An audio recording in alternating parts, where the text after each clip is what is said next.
Tu vas être choqué de connaître la phrase de dev perso qui bloque mes clients dans leur évolution et ça va te permettre de gagner beaucoup de temps. Est-ce que tu t'es déjà dit que pour prendre des décisions importantes, tu avais besoin de t'écouter?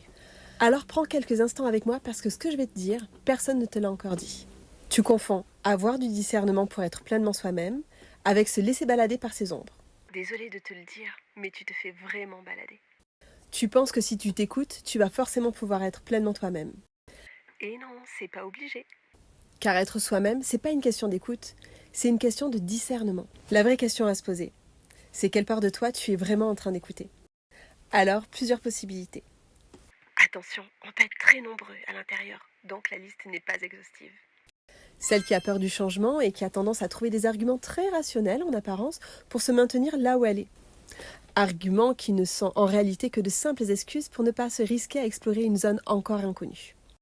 Celle qui cherche à éviter les contraintes, par peur par exemple de basculer dans le côté obscur de la force. Le mode sacrifice. Mais qui malheureusement a tendance à jeter aussi avec tout ça la notion de cadre et d'effort, pourtant tellement nécessaire à notre évolution. Ou bien celle qui se cache derrière le besoin de tout gérer et contrôler.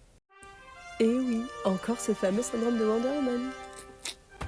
Pour fuir le plus possible les endroits qu'elle a vraiment besoin d'explorer et de bosser pour passer enfin un step. Ou bien celle qui se raconte que lorsque l'on est sur le bon chemin, tout doit être absolument fluide. Mais qui peut réellement croire ça, à part un bisounours bien sûr? Et j'ai le plus grand respect pour les bisounours. Vous en connaissez, vous, des grands projets ambitieux qui ont eu du succès et qui ont connu aucune embûche et aucun challenge? Soyons clairs et honnêtes, ça c'est un des pires bullshit du développement perso.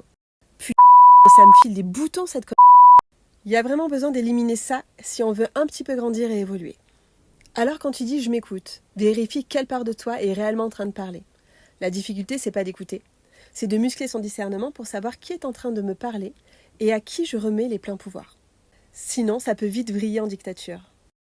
Ma part perfectionniste, ma part apeurée, ou celle de la bonne élève, ou celle qui a peur du jugement des autres. Toutes ces parties tyranniques qui ont des freins, des blessures, des croyances limitantes et qui nous gardent bien au chaud dans nos schémas pour ne pas évoluer.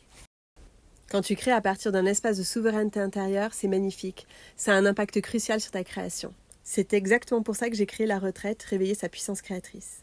Durant 4 jours, tu vas explorer ta relation à ta puissance créatrice pour créer à partir d'une stabilité, authenticité et justesse intérieure. Si le sujet t'intéresse, tu sais où me trouver.